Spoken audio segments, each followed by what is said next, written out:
La apnea del sueño no solo es roncar, puede ser un problema grave. Si roncas fuerte y te despiertas cansado, podrías estar sufriendo apnea obstructiva del sueño.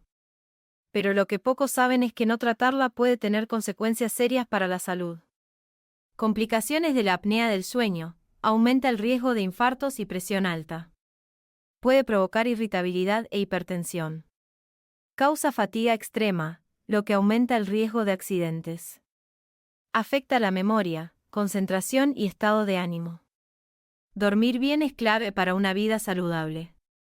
Este jueves 6 de marzo estaré hablando más sobre este tema y cómo prevenir sus complicaciones en Radio Nuevo León, programa Gente Grande las 10 Ares, y en Grupo Multimedios, programa Telediario Radio a las 4:30 estaciones, 1280 y 990 AM.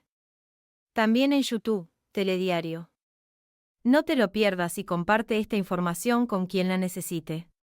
Tu salud y tu descanso son lo más importante.